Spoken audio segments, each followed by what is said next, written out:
Hey guys, and welcome back to my channel. As you can see, we are making a sourdough starter today. I am restarting my whole sourdough bread baking process. I finally got a kitchen scale. I've done some research, found a recipe that I think is going to work for me, and I'm hoping that this go around will work out. I did a video previously of making sourdough. It was a huge fail. I did everything wrong. I was just kind of winging it, and I quickly found out with sourdough that you cannot do that. So I will be using this book. It's called Bread Baking for Beginners. There's a sourdough starter recipe in here, and there's also a beginner sourdough recipe. So that is what I'm going to be following today. I will link that down below for you guys. But this video is going to kick off my bread baking series. I will be making sourdough, and if my starter works out, I will try to find sourdough discard recipes, and those will be every single Monday. But I will also be making other types of bread. I have a lot of different plans, a lot of quick breads, some that take a longer amount of time, some that you can make in a day or just in an hour. So I'm really excited. If you guys are interested in that whole process, please subscribe to my channel and turn on the post notifications so you can see when I post one of those bread videos every Monday. My new posting schedule, I'm going to try and post a video every Monday and every Friday, and Monday will be some sort of bread related video, and then Friday will be some sort of other content on my channel, whether it's lifestyle, gardening, cooking, I just like to do a little bit of everything. So today is probably going to be a little bit of a shorter video because making a starter really doesn't take that much time. But I just wanted to bring you guys along with the process. I feel like this will be a really good kickoff video for this series because this is kind of the root of everything and what really got me into baking bread. And I feel like failing really just kind of lit a fire under me and was like, we're gonna do this, we're gonna make sourdough, we're gonna make sure that it turns out good. So even if it takes me a long time to do the whole process, I'm gonna do it and bring you guys along with me, whether it's good, whether it's bad. So I'm very, very excited. And if you would like to follow along, if you've made sourdough before, have any tips for me, please message me on Instagram, comment down below, get in touch with me somehow, because I am very open to constructive criticism, tips, anything that you may have. But we're gonna go ahead and get into making some sourdough starter. So you are going to need a kitchen scale and a liquid measuring cup for your water. And you are also going to need unbleached all-purpose flour and some whole wheat flour. This is the sourdough recipe I will be using. It's really simple and easy to follow, and I'll link it down below for you guys. You are also going to want to get your kitchen scale out and set it to 0 and make sure that it is set to grams, because that is what this recipe calls for, and it'll just make your life easier not to have to convert everything. And once we get to measuring everything out, you're going to want to zero out once you put your container on there so it accurately measures your ingredients. And here I'm measuring the whole wheat flour, and we're going to do 50 grams of that. I'm trying to get it as precise as I can. I'm not a super perfectionist, so for a little bit over or a little bit under, that is okay with me. But I am going to try and make this as accurate as possible so I can get the best results out of this. So once you put a new container on there, you're going to want to zero it out again.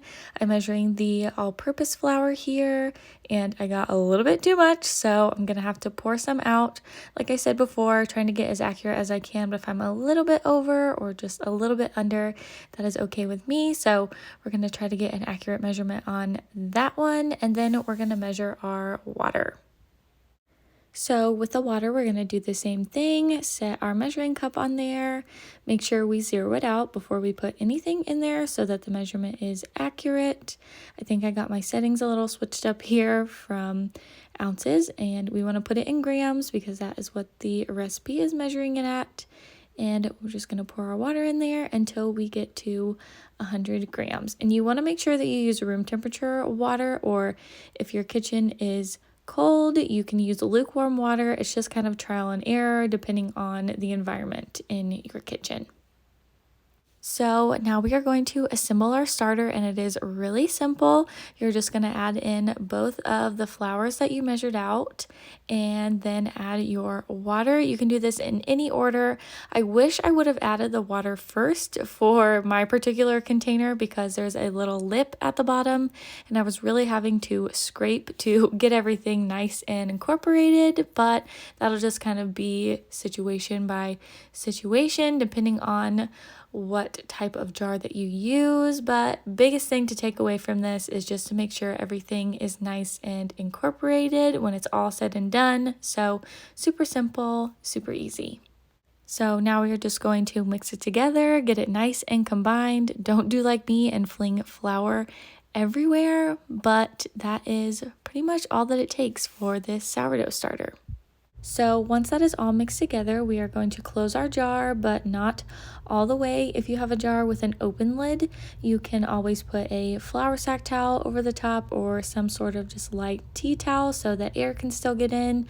I like this type of jar because it has a little opening and it's still covered but allows it to get some ventilation. Within 1 to 2 days, you will start to see some activity or bubbles on the top of your starter, and then you will feed it with the original recipe every 24 hours for 5 to 7 days, discarding half of the original before you add in the new starter.